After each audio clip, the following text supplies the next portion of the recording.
Welcome. Yay! I feel like it's gonna get started, right? Like I'm connecting. Hey. Hey! Hey, welcome everybody. Hello, everybody. Welcome to our halfway check-in on what we have been doing in Jeju, what has been going on in Jeju. We would like to share a little bit with you of all our adventures, both to do with startups, but maybe also not to do with startups.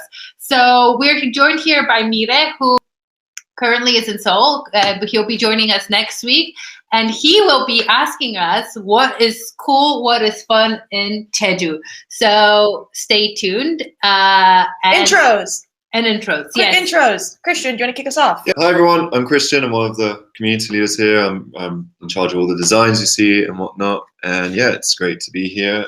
And I'm excited to talk about Jeju. Yeah. Hey, everyone. I'm Kayla. I facilitate a couple of your fireside chats. It's super exciting to be on the other side and get to provide some stories and insights while it's my first time on this beautiful island. Hi, everyone. My name is Martha. You may know me, you may not know me. I spam a lot. They know you.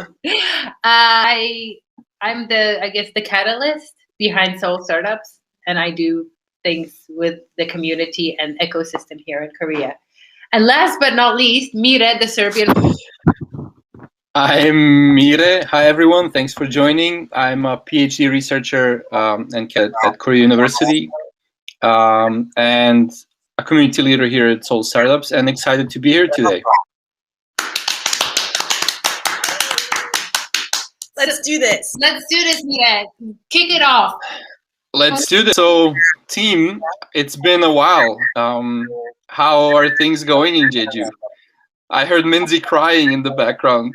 Is that why she's not joining? Or is she just making dinner? In Jeju, it has been quite a journey, both physically. We're literally in the middle of nowhere, in an area called Daejeon-op, which is in southwest of the island, and it takes 2 hours to get either to Jeju City or Seoul. To anywhere, really. And we don't have a car because none of us here have a valid driver's license. So yeah, we are stuck literally in the middle of nowhere, but that's good. It has been also an emotional journey for some of us. For me. And look, tears, slaps. We saw the dolphins. That was the highlight of everybody's lives. Very nice. It's Henyo. We've been meeting a lot of people here on the Jeju startup scene. We've been learning a lot about the Jeju startup scene. So all along, not a waste of time, not exactly a holiday maybe, but not exactly work in the office or at home. But how about you guys? Yeah, so I think Marta, Kayla, Minzy have been here a little bit longer. I've been here since Monday. It's been really nice. Yes, we are a bit far from everything, but we are all gathered in this communal space. And it's been a really good opportunity to catch up with the things we've been doing, to talk, to go over things in more detail, and to just connect and just understand our community better. We've went to Jeju City today as well, and that was a real treat. We got to learn a lot about what's happening, and that's what we'll be covering over this session. For me, it's just been really great. Really nice to be somewhere. I have to think about having to go somewhere or be anywhere, and I've been practicing my cooking skills a bit. Made some kimchi johns and curries and doenjang jjigae the last few days. No one's done it, so that's great. I'm sure you're doing well. Yeah, and the reason why Minzy's crying is that her cooking skills aren't on. Are really bad, so yeah, she'll get better. I'm sure. I'm doing it. Yeah. She's cooking right now, and we hope to share that experience with you soon. Sorry. Okay. Send pictures. So before Kayla checks in, this is Kayla's first time in Jeju. Yeah. So before you check in, I kind of want to chime in and ask you, because in my experience, like one way or another, Jeju is like a mystery. in some way, right? So it's deceivingly big. So especially for foreigners who come to Korea, they think Jeju is this paradise travel destination, which it is. But then when you go there for the first time, at least it was for me like this, and for all my friends who I know, it's so much more. And then you think you're going to do something and you end up doing something completely else. And you think you don't need a car, but you really do need a car. And you have all these hidden enclaves and hidden space. So I'm just curious, was it like this for you? And if not, you know, what's your like first impression of Jeju, like first time coming there? I totally relate with you, Mira. I think what the media has always shown me is like Jeju is a paradise and it's beautiful and you can wear sundresses and you can sit at cafes and the sky is always blue and the weather is always 60 degrees Fahrenheit. It has not always been that for us. And I think what I didn't know, like how much of the island is full-time residents. Like people live, grow up, go to school, grow old here, and on our bus commutes, I see like a lot of elder citizens boarding the bus to maybe go to work or meet friends, and the daily life on the island runs beyond the tourists. Like the daily life totally exists here, and that's what probably interests me the most about the island. It has a certain charm to it. So my first impression was openness, 100%. Like the spot we were able to book is a 30-second walk from the ocean, and I really love being around water. I love the open sky. I know we're called Seoul Startups, and it's a little bit of a misleading term because we take ourselves outside of Seoul, but even with that, there are just so many startups happening here too. And that was something to my surprise as well, but I've been loving it so far. That's good to hear. So I've visited Jeju twice before, and I'm gonna join next week as well. So it's gonna be my third time. And I think every time I come there, I have an unexpected encounter, an unexpected experience. Yeah. And I connect with people I didn't expect to connect with. So it's always been positive, right? Mm-hmm. But it's kind of always surprising how much this small or seemingly small island has to give and has to offer, right? So circle back to the startup theme. I know we're named Seoul Startups, but since there is no such thing as Jeju Startups as a community organization or, you know, Korea Startups yet, we might grow into one. What has been your experience right up until now with Jeju startup ecosystem, with Jeju startup scene?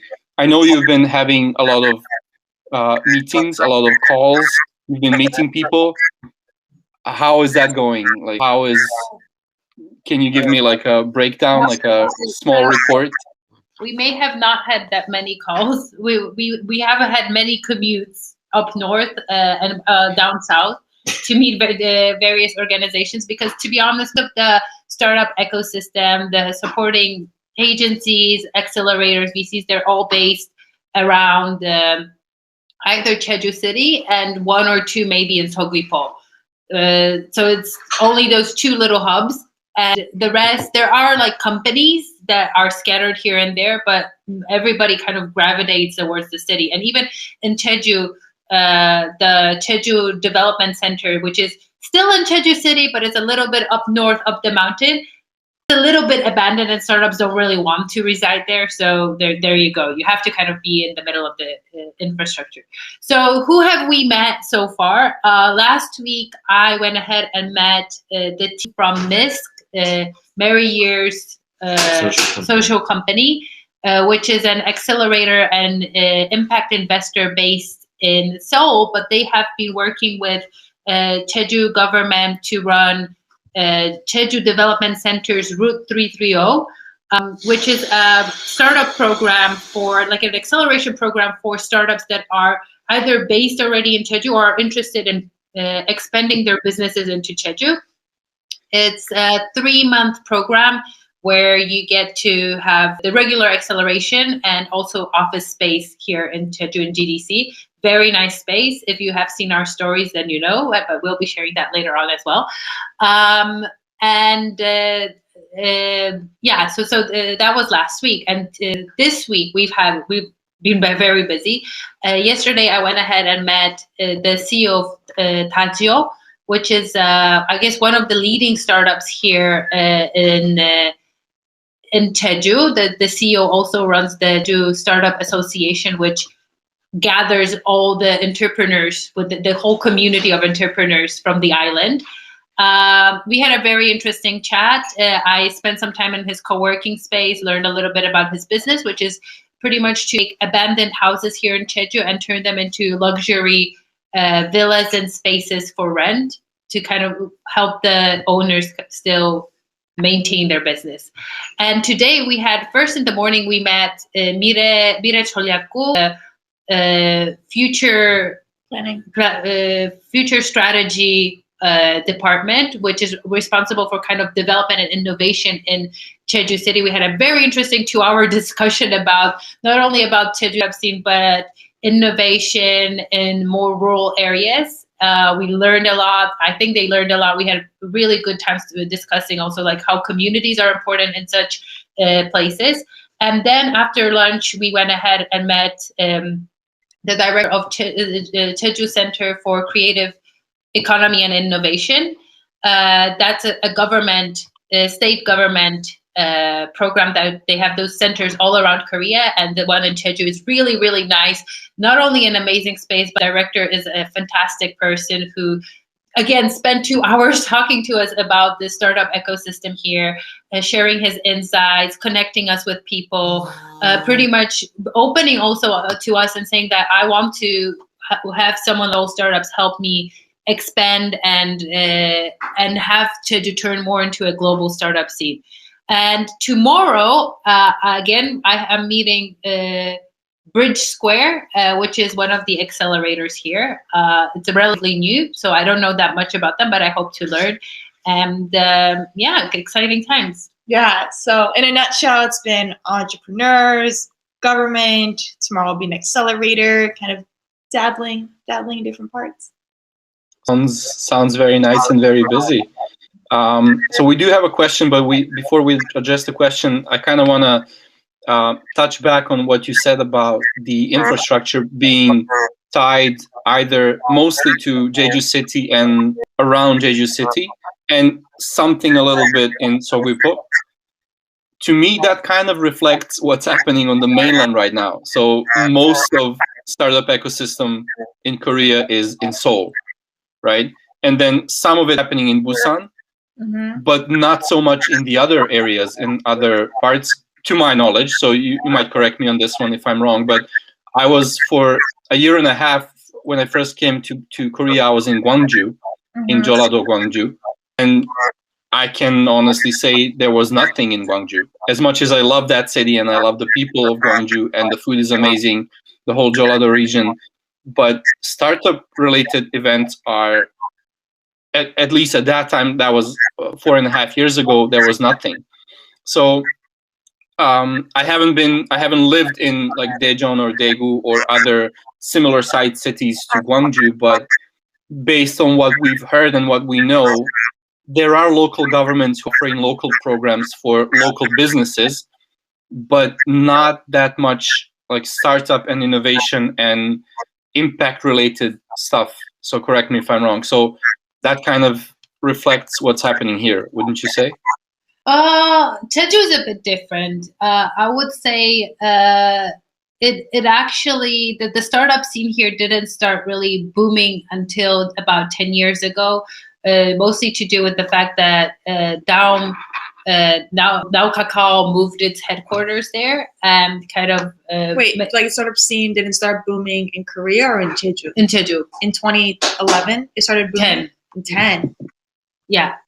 So that kind of gave them a boost. So it's a relatively like a fresh scene, all things considered into other factors. And as to what sort of startups you have here and what sort of concentration of startups you have here, also have to take account. There's an interesting thing that we learned today, that Jeju had become kind of an enclave for originally for artists, creatives that couldn't afford their lives in Seoul and decided to move to Jeju because end of the day, it was just easy. Well, both money-wise, it was easier to sustain a living here. And on top of that, it was easier to get grants for whatever work that they were doing. And after that, then the second wave was of entrepreneurs who realized that I don't have to be in an office in Seoul. I don't have to do business in Seoul. I can do my business here in Jeju. So you have quite a variety of interesting startups here. Maybe not as big as successful as the Seoul ones, but quite promising as well. So I would say there's like two kinds of startups here. Ones that are very tied down to Jeju as a place, as a community. And these are mostly focused on content creation, both digital and analog, and kind of very also impact oriented, kind of curating the local culture, the local community, the local history. One very interesting example that I hope we will be able to visit soon is called Haenyeo Buok. Haenyeo are the women divers in Jeju. So women in Jeju have always dived for food, pretty much. In the ocean. In the ocean. And there's a whole culture around them. It's like they're really empowering for women. Yeah. And this lady has been running this space to kind of teach people about that culture, about that tradition. But it's also a kitchen where you can taste the traditional seafood from the region, and also see like a performance show telling the story of Haenyeo.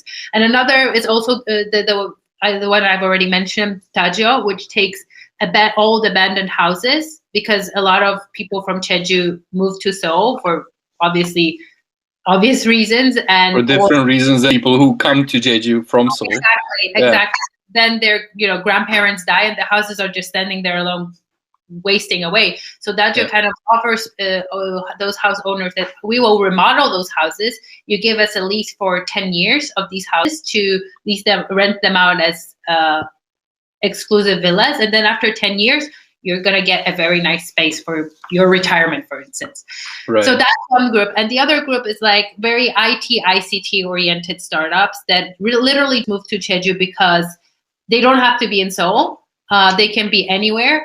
And Jeju does offer some tax and rural tax benefits. And on top of that, it's just a very nice place to live. So if you offer your employees an opportunity to be here, you might as well take advantage of that. So you have a few data-oriented startups, coding schools, and important thing that we should also mention, and it's kind of to do with what we're talking about, you would never guess what is the biggest export item of Jeju. The biggest export item of Jeju. Yes. Yeah. So it's a trick question. So it's not tangerine or seafood. No, we can ask the audience. We can ask the audience. Audience, what do you think? What is the biggest export item? Write in chat what you think. Okay, so while they 30 seconds. Yeah, so the question is, what do you think is the biggest export thing from Jeju? I had another question, another guess, but I'll wait for their answers. So while they're writing, while they're thinking, we have a question which you kind of already, I think you answered it, but let me read it out. So Kayat or Mocha asked, he was wondering if there is a reason why some startups look to register their business in Jeju, even though their target customers don't quite belong to Jeju.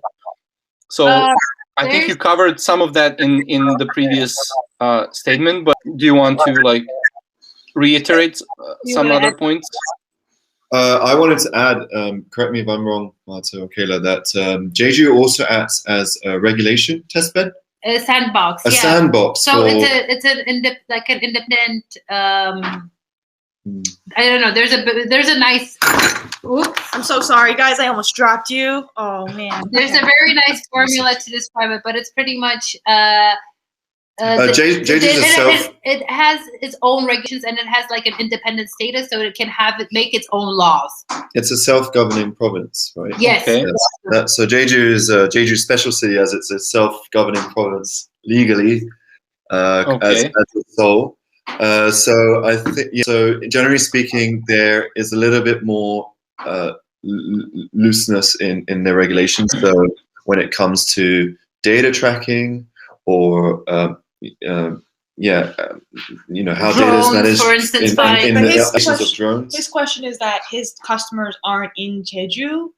But- What is the advantage to just registering the business that's- there? So if you've got a certain tech, let's say in drones, let's say in monitoring or surveying certain like land, you can't do it in Seoul.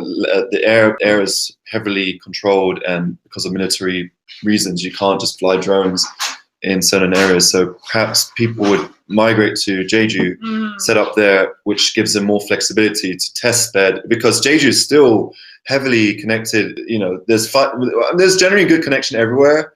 Actually, another initiative the government's trying to do is to try and turn Jeju into a smart island. We're in the middle of nowhere right now, but just around the corner there's a little resort complex. But I was really surprised to see 5 EV charging stations for electric cars in the middle of nowhere. Like it gets pitch black out here, and we'll be able to show you shortly. But yeah, this island is supposed to be pretty well connected.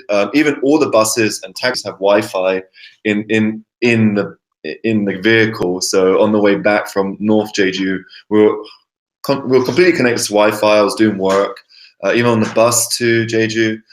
So it's quite well connected. So I think a lot of tech startups with applications with drones or data could move their startups here to test bed, to test those products and to tweak it for a market like Seoul, so that when they're ready to launch it, they could go back to Seoul and launch it there. Right. Or not only Seoul, like even beyond Seoul. Beyond Seoul, yeah. Korea. So that was something Globally, yeah.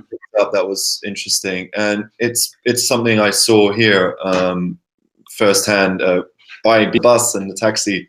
In a moving vehicle, and we're connected 100% to Wi-Fi. I don't think you can get that in Seoul. I don't think we have Wi-Fi in taxis in Seoul yet. I don't remember. I've never Not yet. As far as I know, there's no. But before we move on, shall we give the audience the answer? Yeah. Well, we're giving them enough time. We have given you enough time, and you probably Googled it. But the number one expert in Jeju is not tangerines, not halabong, not those statue of Jeju. It is my dear friends, Semiconductors. There you go. Boom. And the reason From is Jeju. Jeju Really? There's a company called Jeju Semiconductors that originally was based in Seoul, but they moved, I don't know, about 10 years ago, 15 years ago to Jeju. For the same reason I just told you, that they saw no real reason to be in Seoul, and they had some really nice incentives here in Jeju, and they were like, well, we might as well. And they have grown sustainably over the years. They also supporting the local ecosystem, helping recruiting from the local university, sponsoring scholarships, courses also for the students, so that they're able to find jobs in their company. So, and all in all, kind of happy ending story at the end for Jeju. Not a startup per se, but still an interesting case. Very nice. That was quite surprising. Thank you for sharing that. Mocha thanks us for the answers, and he says you mentioned briefly the tax benefits. So do you mind stating the tax benefits? I guess what you mean by this is expanding on that.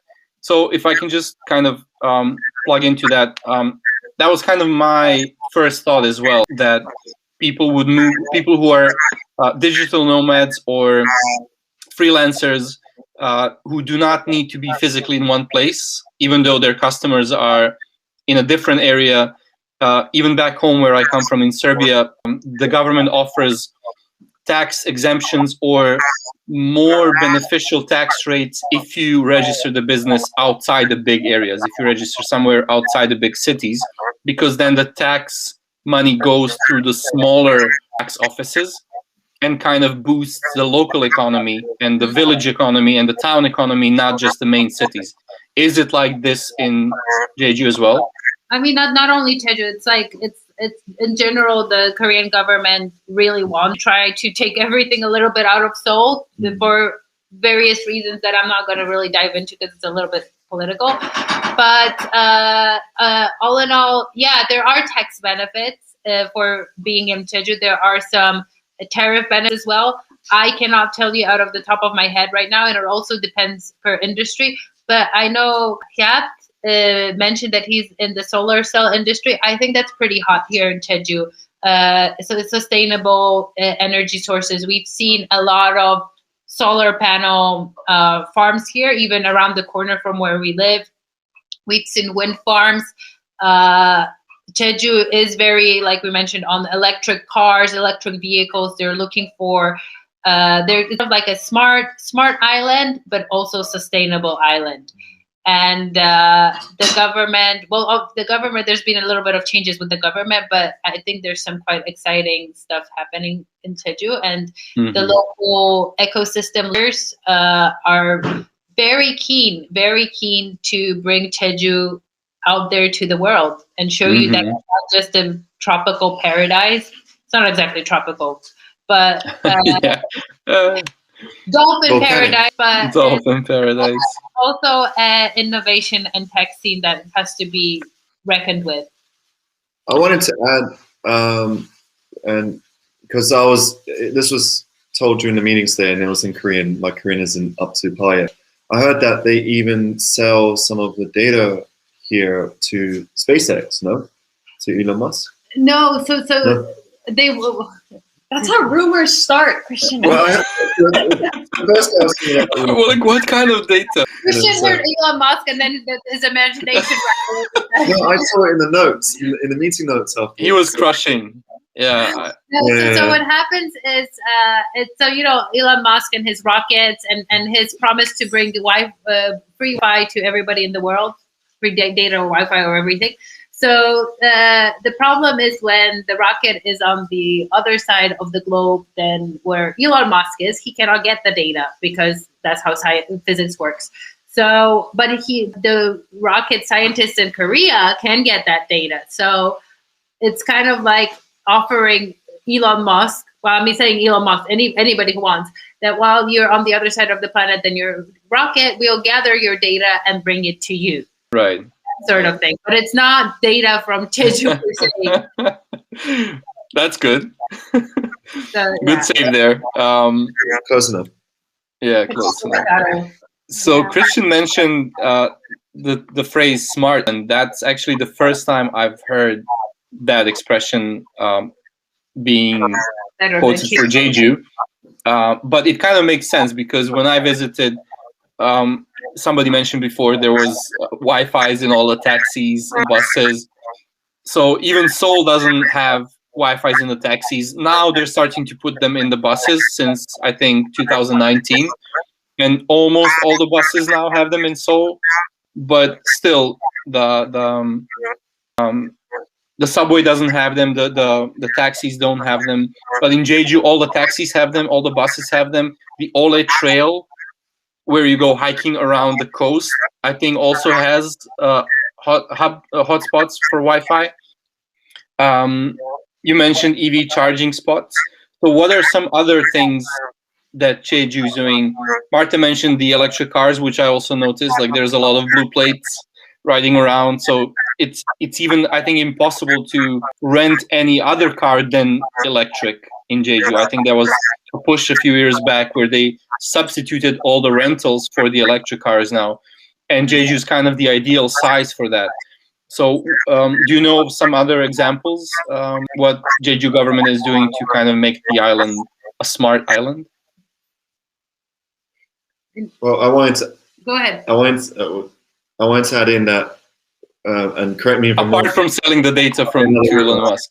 But one of the reasons why they're trying to boost connectivity around the island is that when tourists come and they connect to these Wi-Fi points, they offer data to the government here, which then gives them information on what is hot, is working, what is not, and basically helps them improve. It wasn't that what the first people say that the strategy zone governments that they're using this data to make improvements. Like with any pub Wi-Fi, when you sign up and they're like, we want your email. They want your email so they can take something from you and you get free Wi-Fi and they get your codes, like your device.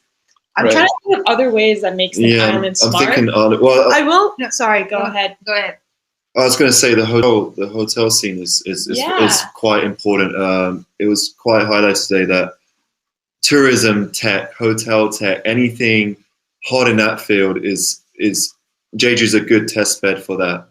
I'm not sure in terms of examples, but that's definitely an industry that Jeju is heavily sought for to test any tourism tech, perhaps hospitality, service. Mobility. Mobility was another thing. Micro-mobility, but in tourism settings. So if you have kickboards for city versus kickboards for like tourist areas like Jeju is like a whole different story and a whole different strategy. And this is like a place where you can test that out as well. Is there a kickboard network in Jeju? I haven't noticed that last time.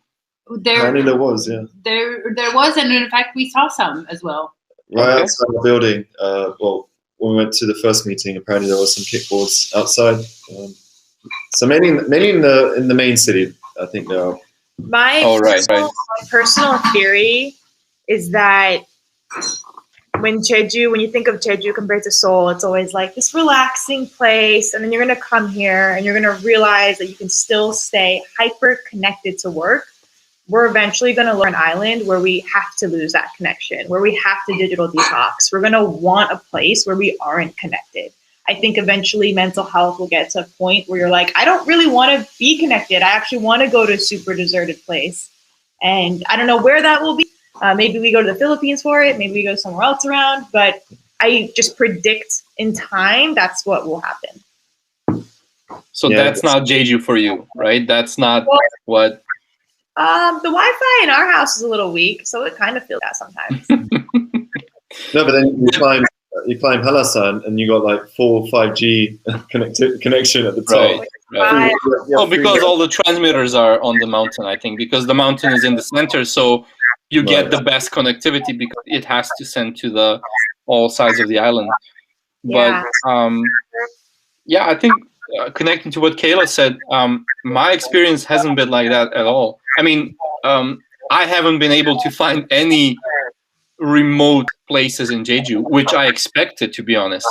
Yeah. But to be fair, I stayed only in Seogwipo both times when I went, and then I visited Jeju City a couple of times. So I never stayed like outside of the city like you guys are staying right now. So I actually had trouble finding deserted areas. Like even when I wanted to relax, I will next week. But outside the bigger cities, it's kind of, you have to go out of your way to find those places. Am I right or am I wrong? I don't know. It's my first time out here. I knew exactly where we were going. I'll let the Jeju I don't think you have to go out of your way. Like other than why are you leaving? Oh no, we're just switching seats. I feel like Christian has just more to answer about Jeju, so I'm gonna show you. Okay. So I want to say that I feel that that's not like literally if you leave the big cities, you're stranded. Pretty much in the middle of nowhere. And sure, Jeju City is big-ish for a little island, and so is Seogwipo, but really, there's a lot of remoteness here. It's just a matter of getting out of your little comfort zone. Right. And then for that... Sorry? No, I'm just laughing at what Marta said about getting out of your little comfort zone. Yeah. But then for that, you obviously need a car, right? It's very difficult to move around. Look at us. No car, very remote. So how are you managing? We are walking, riding buses, avoiding ghosts in the middle of the night when we have to go back from the bus stop. Avoiding ghosts?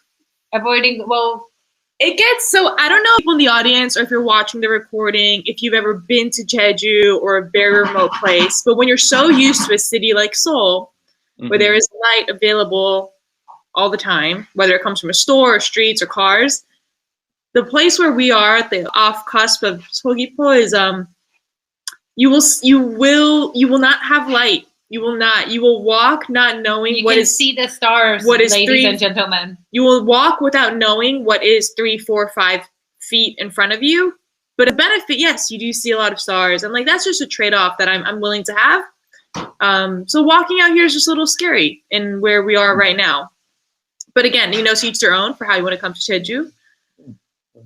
I do want to take the next question. Yes, let's take the next question. So, how has the pandemic affected Jeju in terms of startups and other businesses in the tourism sector, real estate sector, and the sustainable energy sector? Do you know anything about that? So, on one hand, it's been for the tourism sector, it's been a little bit of a blow. No Chinese tourists. Yeah. But on the other hand, there's a blessing in disguise in the fact that because nobody can go abroad here, suddenly Jeju has become like the equivalent of going for your overseas holidays and your honeymoons. Jeju used to be like the honeymoon back in the 80s and 90s, and it's back to that status again. So not a bad thing at all. On the other hand, when it comes to other sectors, real estate, I think it's going similar. Sustainable energy as well. In fact, for other sectors, it's mostly about the fact that companies now can work abroad, work remotely. And quite a few of them have either completely moved to Jeju or they're employees of companies based in Seoul because they can work remotely, have just moved with their whole family to Jeju and work from home. So, you know, it's not ideal and there's challenges like everywhere in the world, but Jeju is finding its footing and things are going along. I can even see stores open, new cafes opening. So, yeah, it must be a good sign. No, I was going to add, I think there was an article from the Korea Herald recently saying how Jeju actually is doing, to some extent, a little bit too well during pandemic times. It's getting too many people coming over. It's getting a lot of domestic flights from mainland, which is good for. And they're expensive now. It's helping businesses survive here, but at the same time, of course, there are risks involved. The locals aren't entirely happy. Not happy about it, but yeah, I mean, I would assume that as international flights and international travel is restricted, I wouldn't say banned, but very inconvenient with the Korean work and play time distribution. I think more and more Koreans are turning to local tourism, and Jeju is one of the most popular destinations here locally. So I would assume they're doing not as bad as some other maybe regions. But yeah, thanks for sharing. And Kyle, I don't feel bad about asking too many questions. Ask all the questions that you want. We welcome all of them. So thank you for the questions. Yeah, thank you for all the questions so far. If you have any other, please ask them. I kind of want to touch back or circle back to what you mentioned about Jeju being one of the target people, one of the groups of people who come to Jeju for startups are digital nomads and freelancers, right? So do you have any pointers, any tips or tricks for new people who would want to explore that route? Like, what's the Wi-Fi situation? Although we shared a little bit about that. But like, what's the Wi-Fi situation in like cafes? Can you go to a random cafe and work, or do you have to like a co-working space? And then, how many co-working spaces are there? What's the acceleration situation? What's the government program situation? Like, can you share a little bit about that? Yeah. So I like the cafe culture because as a freelancer myself, cafes are quite imperative to my work. But like, I think since being here, it's my second time in Jeju. Been to a few places around the north and on the coastline. I think cafe culture is getting really good here. There are quite a few big cafes. We were at one just earlier today. Big space, big communal table with all the amenities, and good internet. I think in the cafe domain, there are plenty, and they're all fantastic. They're all quirky, and they're all got a certain charm about them. So I think as a freelancer who needs those cafes, I think there are plenty, and I think there are co-working opportunities with the long tables to sit alongside others. In terms of co-working spaces, like Marta mentioned earlier, there's a startup that's converting abandoned houses into co-working spaces, and maybe she could share more about the co-working spaces there. The co-working spaces and pensions. But yeah, there are a few co-working spaces around here, privately run, but also government run. So if you're in Jeju, definitely check out the Jeju Center for Creative Economy and Innovation. They have a pretty nice place that for anybody can swoop in and share. They also run programs with co-living, like a 1 month stay in Jeju that includes also co-living, like a little mini getaway program for entrepreneurs. So that's pretty much worth checking out. There's also Startup Bay, which annually over the summer months runs a correct me if I'm wrong, a 2-week program, a 3-week or 2-week program. Yeah, that's actually how I visited both years. So it used to be a 4-week program. Now, last year it was 2-week program. This year maybe something different. So let's see.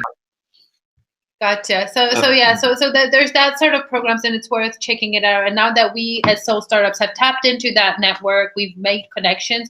I'm sure we'll be sharing some cool stuff from them and helping them out. We have one more cool thing that we want to update you on. Okay, do share. Which is, I think nobody knows about it outside Jeju. And we mentioned that Jeju is a bit of a regulatory sandbox with its own little regulations. Well, right. I'm trying to also swoop in Kyla here. Oh my God, I wish get back in there. Trying to sneak out. So Jeju has, and it's waiting to be, it's approved, but it's waiting to implement it, a special employment visa for startups, for foreigners, that kind of forgoes all the current regulations that normal employment visas have in mainland, that you have to have 5 employees, you have a certain amount of revenue stream, people have to come from a certain industry, have to have graduated from top schools, blah, blah, blah. That's all gone in Jeju. So there'll be a special visa only for Jeju. You'll have to live in Jeju to get that visa. But you will be able to travel to mainland to visit Seoul if you want to check out the fun. So, and we were told that this is a really, really relatively fresh thing. It was supposed to go like public last year, but then COVID happened. But it's not put into the garbage. It's still live. So people will be able to get really cool jobs here in Jeju, working in really cool startups. How fun is that? That's really interesting. So you're saying there's going to be a special Jeju visa? Special employment Jeju visa for like specialists. Wow. We will be getting some details probably later on from the Jeju Creative Economy Center person. And we'll be sharing that because I think that's really exciting. Should we put a disclaimer though? Yeah. Disclaimer, we don't know the full details. It's coming out. Don't take our word for it. No. We know it exists, but we don't know the details. We don't know the details. So don't take our word for it. Don't start packing your bags just yet. I was about to start. For those bags because you might need them very soon. No, it's really exciting. Thanks for sharing that. So yeah, we'll be sharing with the community as soon as we know more details. I just wanted to add a quick point earlier. So I think, as Marta and I mentioned earlier, I think Jeju is quite dependent on certain tourists from a certain country. I think what was mentioned in meetings was that in 2017, I don't know if anyone remembers the THAAD missile being deployed, but that caused a lot of certain type of tourists not come to Jeju. So I'm wondering whether alongside COVID, the island has been thinking, because as a very tourist-dependent country, island, I wonder that's also been a certain contribution to how these startups have been forming. And the government is very open to giving grants to anyone who wants to move there, because I think they're realizing they cannot only be tourist dependent. So I think all these startups that are happening could be a factor of I think the other The other thing I would add for like nomads who are considering to work in Jeju is if you're going to work in a cafe, I mean, I would recommend just stay in Seoul, like it's cafe utopia. If you're like, I want to be on an island because I want the benefits of what an island can offer, then it's well worth to work in Jeju. But know that people here speak less English than they do back in Korea. So if you're not fluent or at least medium conversationally verbal, it could just be really hard for you to move, nomad or not. Like move around, make friends, and understand how to do things. There's some places that are heavy tourists, but I can't imagine as like a nomad you'd want to stay there the whole time. Right. But just keep in mind. But to be fair, Jeju is also changing in that direction, also to becoming more global-esque. So yeah, we've already been going longer than we planned, and I know we have plans for 8. So let's slowly wrap up. 8. I have. We have other calls, and I'm sure people have other things to do. But so yeah, so actually the question that just came in kind of touches on what I wanted to ask as well as a final question.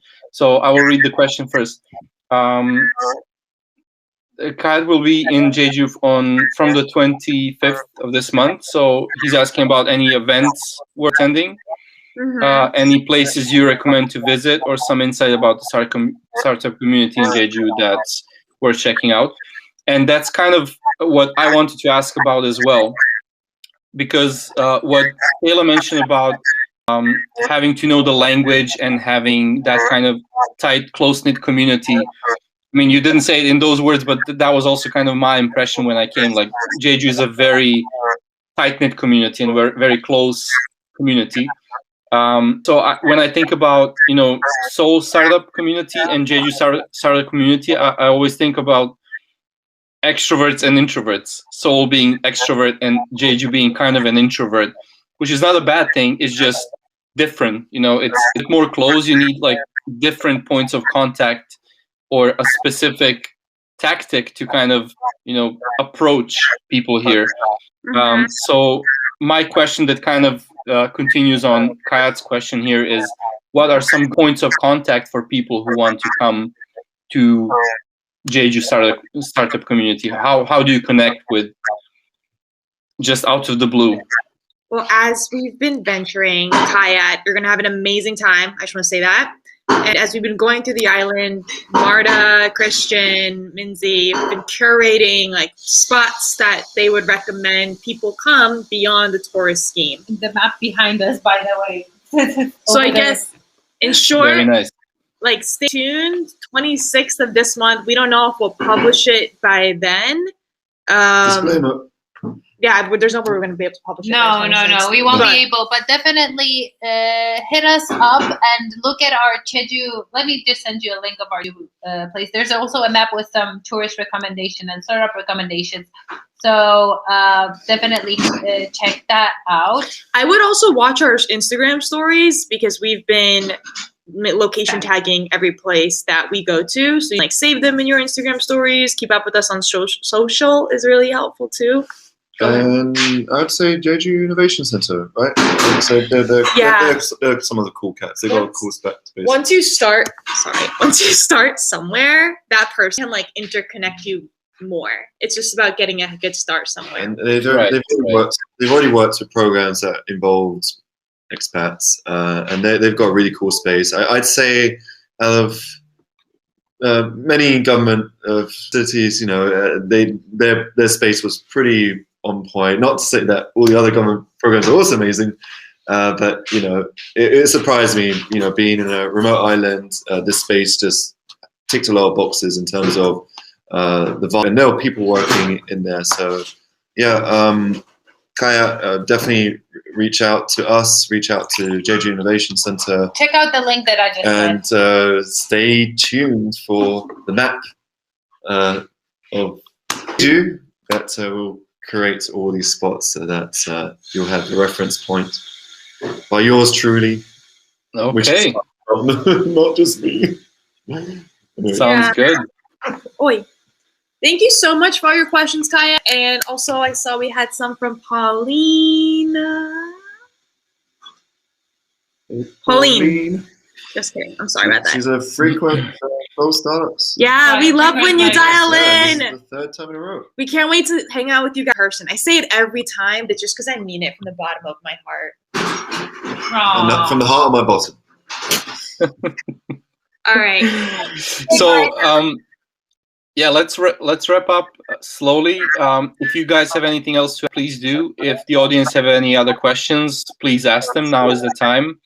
And my final question for the night is, what's Minzy cooking? I don't know. What is Minzy cooking? Smells great. How about, should we take a little tour? Should we? Yeah. Maybe she doesn't want to be disturbed in the kitchen.